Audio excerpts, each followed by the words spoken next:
these sorts of things, if these kind of things are what our kids kind of are able to grow into, it gives them a great deal of freedom. There's a great deal of freedom that comes by developing habits that are consistent with what the Lord says is right and good and true. Welcome to Breaking Bread, the podcast brought to you by Apostolic Christian Counseling and Family Services. Excellent, as always, to have you along. I have Brian Sutter with me, and we're going to talk about habit formation in our children and highlight 3 habits in particular. Well, let's start here, Brian. Healthy habits. I think if you were to survey a bunch of people and say habit, good or bad, we have, this is my own gut, we have more of a container for, habit's not a good idea. Yeah. Bad. Right. But we need to turn that on its head for this particular presentation to make any sense, right? Right. Like sometimes when you think of habits, almost naturally you think of the bad habits that people get stuck in. And what we're trying to say is, hey, there's another side of the coin, and if we can identify that and tap into that, I think it can be really helpful. And it is a tool for parenting. You would go that far, right? Oh, yeah, I think so. That the things that we do repeatedly shape us and have an impact on us. And as parents, if we can have that lens on, and there's so many habits that you can pick. So it's like you've kind of got to narrow your scope. But yeah, I think it can be very effective as a parent. When we do a certain thing in rhythm, right, habits can form us into the type of person for whom doing that thing is natural. Right. And that is really, I think that's exciting. Oh, right. It is. I think it's very, very exciting. Yeah. I mean, just prior to coming on, you were talking about, your son playing baseball. That's really what practice is habit formation. Right. Being able to bring that bat around and hit a ball coming in that fast. Yes. And having that be a natural thing to do. Right. Comes by way of muscle memory. Yeah, exactly. It's lots and lots of repetition when the stakes are really low. And then as the stakes get higher, you're hoping it just is muscle memory that kicks in, and that's what carries you across the line. And that's what we're talking about in many aspects of life, and certainly in this setting here as parent. When the stakes are high, I like that. And that really actually gives us, I think, a bit of a vision in parenting and thinking about when stakes are high. Because sometimes in the harried, messy moments of child rearing, it's hard to see beyond the moment. Right. And it's about kind of correcting the moment as opposed to, no, this is preparation for a high-stakes moment. Exactly. Now, tell a mother who's having a 4-year-old meltdown to say, this isn't the high-stakes moment you're talking about. Right. Yes. But there are more high-stakes moments coming. Right, exactly. To see it as an opportunity. And even in that, like, those are really hard years. Those are really hard moments, and that makes sense. But I think, too, it also just makes me think of backing up and seeing perhaps the family as a microcosm or even just a place where we learn to live out life. And we do that together, and we're trying to train our kids to do life in community with others, in a way that's consistent with what God's designed. And the family in those day-to-day settings is a great place to practice that. What I hear even in your saying that, Brian, we're producing adults. That's the long-term goal. That's the long-term goal. And I think I miss that in parenting so often. It is about the moment, and it's about correcting things. And sometimes, if I really show my cards, it's about my own self. Oh, right. My own peace of mind. Yes. Okay. Yes. I've got a rule, everybody, because this sure will help me out. Yes. But to have an adult, like, what kind of adult do I want my kids to become? Right. Yes. Right? Yes. So we've kind of advertised 3 habits. You mentioned there are far more than that would be a benefit. So where are we going to go with these 3 habits and with this vision of growing adults? So these may hit home with you and they may not. And it's okay if they don't, but I think the principles still align. So we're talking here about the habits of like, becoming grateful. What kind of habits would help facilitate that? Or becoming a humble adult? What kind of habits would facilitate that? Or listening? Those would be the kind of the habits we're going to, or the being that we're hoping they'll turn into. And then to rewind, okay, what's going to help get us there? What are some of the practical, small, day-to-day things that are going to seem really small, especially when they're young, but that's part of the maturing process. Okay. So the 3 goals that we're going to set forward here today is producing a grateful adult, producing a humble adult, and producing an adult that is a good listener. Mm-hmm. So let's just imagine, I want you to take those 3, again, and there's a gazillion good ones out there. I hope listeners would kind of see the optimism and the hope in thinking about this. Yeah, right. So you might have a different set of 3. Right. But let's go with these 3. Yeah. Like being thankful, being humble, being a good listener are consistent with a God-fearing adult, and by the family as a means by which God often uses to help the Spirit bring spiritual life. And I think, too, one of the things as I've thought about this, too, Matt, is if we move towards these, and this will probably be part of our discussion as we move forward, I think these sorts of things, if these kinds of things are what our kids kind of are able to grow into, it gives them a great deal of freedom. There's a great deal of freedom that comes by developing habits that are consistent with what the Lord says is right and good and true. And I think that's exciting. Now, what that means, we may have to flesh out as we go forward. But I think there's so much pressure to be so many things, but the freedom that says, no, I can be grateful. I don't have to have all things, which is part of, I think, being grateful, is that we recognize when somebody has given something to us. So that's really, I think, exciting too, and a great lens for habits, because I think you could make a pretty good case that habits are constrictive. Right. Habits are kind of boundary-oriented, and freedom isn't necessarily a word that I would place with habit. But what you've just said there is they actually give way to a free life. Yes. Which I think is great. So we've got 3 goals here, and we're going to highlight some habits, one habit for each of these. To preempt this, Brian, some of these habits are going to seem very, very simple, but present this first one, and let's unpack it perhaps with some nuances that are going to be helpful. Yeah. Well, I mean, I think as we think about becoming a grateful adult, where do you start? And I think, like we've outlined here, is just by simply learning how to say thank you. So saying thank you is the habit. Yeah, whether your child is, just learning to be able to put things into verbal language, we're talking about a 3-year-old, or they're 23. So how does this habit, how can we mature this habit from the young to the old? Yeah, just to be able to start with the very simple, like, thank you, and that's all that they can squeeze out. Like that is a beautiful thing. But then as they move forward, to be able to say, thank you for, to be specific, which I think requires thinking, where a habit eventually comes where you're not thinking anymore. It's just kind of autopilot, and you just say thank you. So we want to develop the autopilot, but then also move back into, okay, autopilot is thank you, but what is it that I'm thankful for? So we're training them to kick their mind back on and say, oh, you actually, you know what, I'm thankful for this specific thing. And that's part of growth.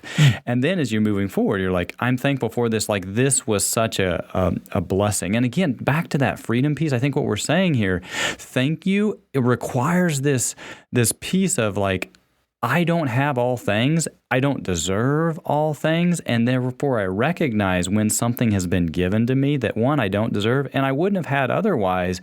And that's a real blessing. Yeah, well, I love that. Again, that vision casting right there. So let's just kind of linger a bit on this person for whom they are grateful. It really is an orientation that person has with God and with other people, isn't it?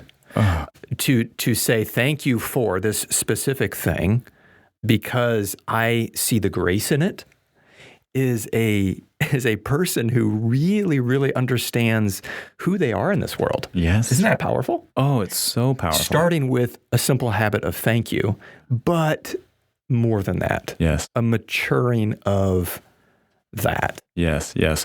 And I think in it just allows you to be able to step back and like, I don't have to provide all things for me. In acknowledgement, I don't provide all things for me.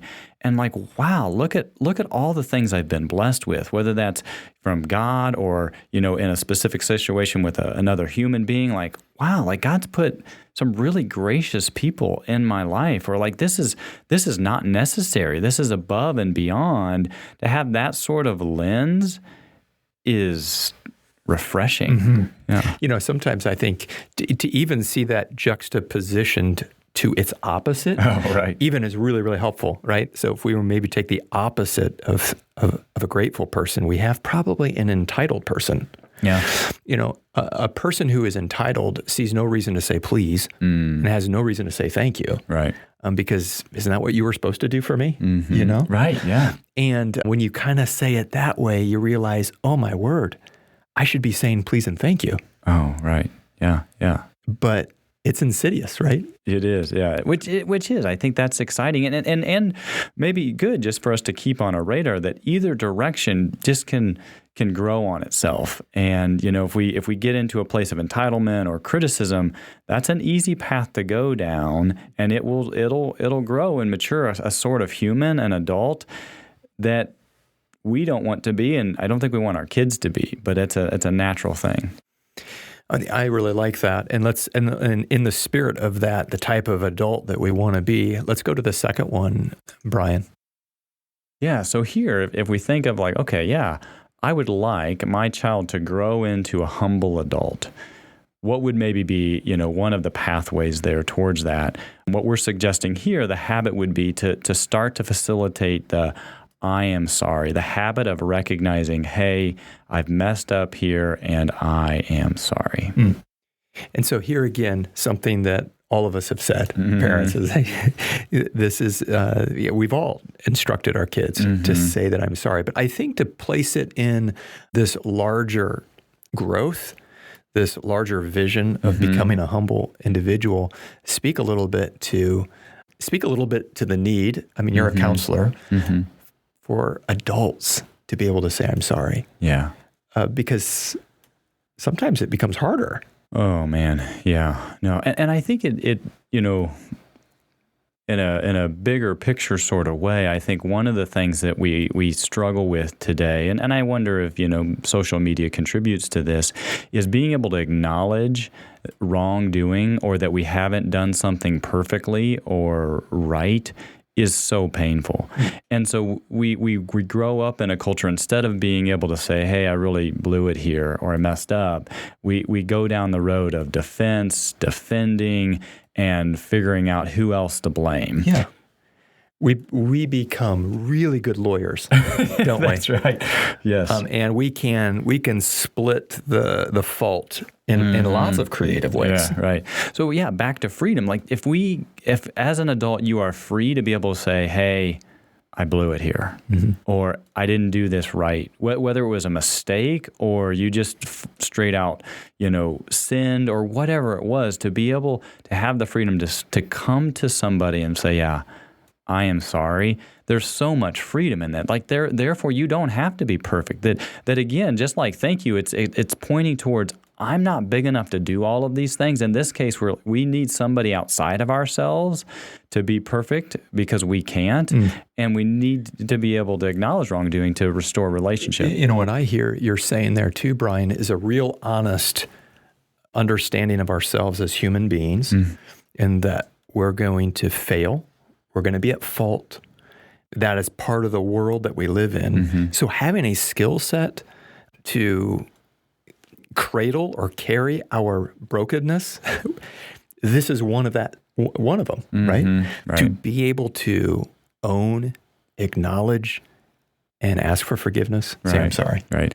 And I think too, even as you're sharing that, one of the things that just strikes me is I hope parents are encouraged. Like we're talking, you might be thinking, these are so basic. They are, but that's what's so exciting about them. All habits are. Exactly. But they're powerful. And so you might be already doing this, and we want you to see the benefit and the life that comes by these and the way that they can also be matured. Yeah. Yeah, I really like that. And I want you to take this as well. Kind of what does this habit look like as it matures over the lifespan of a child? Yeah. And what does it look like as they age and mature? Yeah. And so, maybe even just another comment there on habits is that sometimes, and I think this would be a good example, that habits sometimes start off as pretty kind of legalistic and you just do it for the sake of doing it. And that's why it is important for it to mature. But I think to start in this place of like, nope, you need to go tell your brother sorry, even though they don't really even know what that means, and they aren't sorry. That a lot of times initially that's where we have to start. Now we certainly do. If that's where they stay, we've got a problem.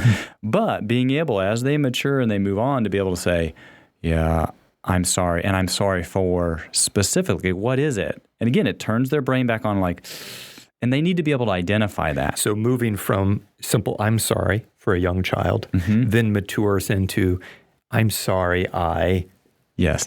And then with some articulation, being able to articulate that failing, that offense. And you're starting, even as you're articulating that, you're starting then to move from just the words into okay, this is the specific thing that I recognize that I did, to I recognize I did this specific thing and how it would have impacted you as the other person. And that's ultimately what I'm really sorry about. So that's now taken it to the next, the kind of the final mature address of our failings is, I'm sorry for this specific thing. How did that make you feel? Really getting into the life of the offended, which is a scary place to be. Right. We want to hope against all hope that we really didn't hurt that person. And so it's kind of easy to pretend we didn't. Sometimes asking is a hard thing to do. And again, it's going to want to provoke that defense and kind of going into, well, this is why I did it. And there might be a place where some of that's appropriate, but to be able to just own that we've created hurt and we are really sorry for that. And thankfully, there's someone, Christ, that's been big enough to be able to come and cleanse us from all of our wrongdoings, I think, again, gives us the freedom to be able to do that thing. But it is a vulnerable, scary thing. And so therefore, I think, too, as we think about developing these in our kids and maturing them, it's going to be a couple steps forward and then a couple steps back and then, a couple steps forward and one step back. It's going to be a slow process that feels frustrating. But imagine our young people growing up having the muscle memory. Right. To recognize, man, I need to make an apology, and it's about this specific thing, and I wonder how that impacted this other person's world. That's a beautiful thought. Oh, man. That person's ready for marriage. Yeah. Right. For which a lot of people don't have those skills in marriage. Right. Or in the workplace. I was going to say, yeah. Certainly not in the political world, right? Right. I mean, it's like we are bankrupt of this very skill. Or being a church member, or any setting where you're doing it with other people, if you can't say sorry, that is going to be very difficult, and a lot of us can't. Yeah. Let's go. Third one. So this third one, we talked about, I think we said becoming listening adults. So share on that one. Yeah. What's the habit then? The habit would be to begin with by being able to say, tell me what you think. Tell me what you think, which I think is such a great question that most of us don't even necessarily have on our radar, that I ought to ask that. So this would maybe even really inviting somebody to impact your world and your thoughts. That's what you're asking. Right. Yes. Tell me what you think about a certain thing. And you might find out that what they think is different than what you think. Or it's a new topic that you haven't given any thought to. And again, as we think about adults, if we have all of these insecurities and boy, I've got to be right about everything. I've got to know all things. I've got to always kind of be presenting okay, you want an answer? I've got it for you. And that's a pretty risky place to be in, but it's a natural place to go into. But if it's more like, wait, actually, I don't have to know. I may not know. I might need to change my mind. I'm interested in what other people think. Going back to your point about the freedom, these things do widen our world, giving us more dexterity to live well with people. Yes.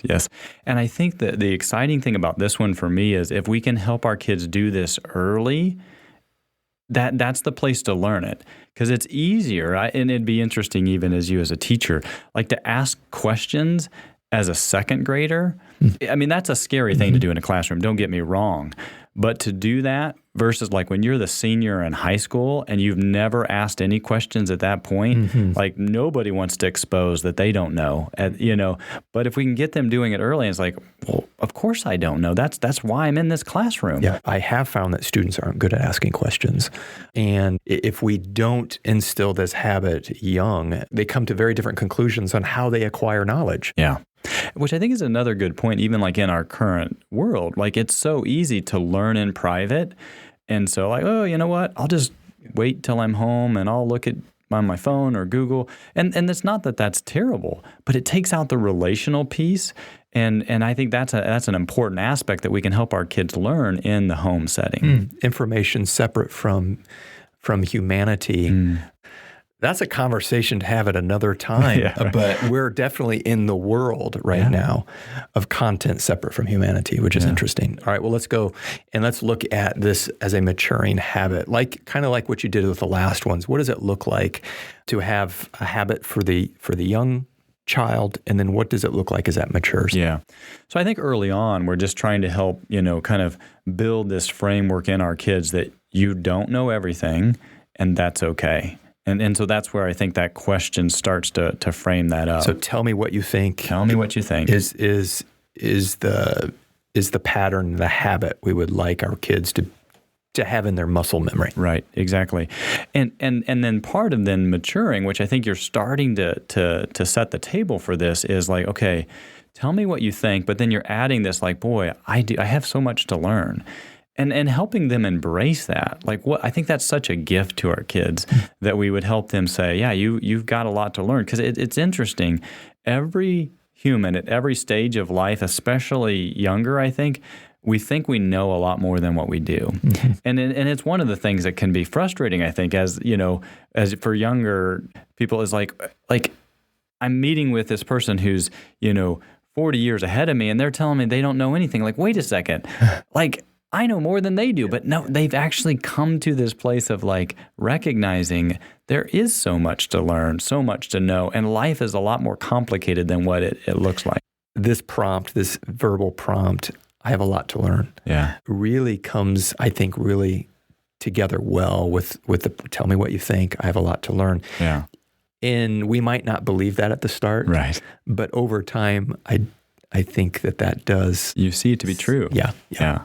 Well, and then too, like this last piece here, tell me what you think. I have a lot to learn and value your insights. I think that, again, is just moving us to this place of, wait, every person that I interact with, I have something that I could learn from them. It's not just that I have a lot to learn. It's that every person that I interact with has something that I could learn something from. And if we can give our kids those sorts of eyes, like what a gift as they interact with, other humans.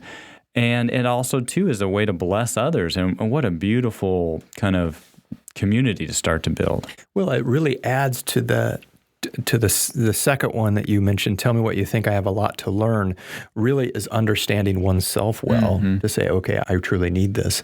But this mature now to this level where I value your insights is a really turning oneself out to the world and valuing other people, right? So we can see now the value of an adult that really embodies, tell me what you think, I have a lot to learn and I value your insights. Yeah. That's going to go a long ways in so many areas of our life, right? Absolutely.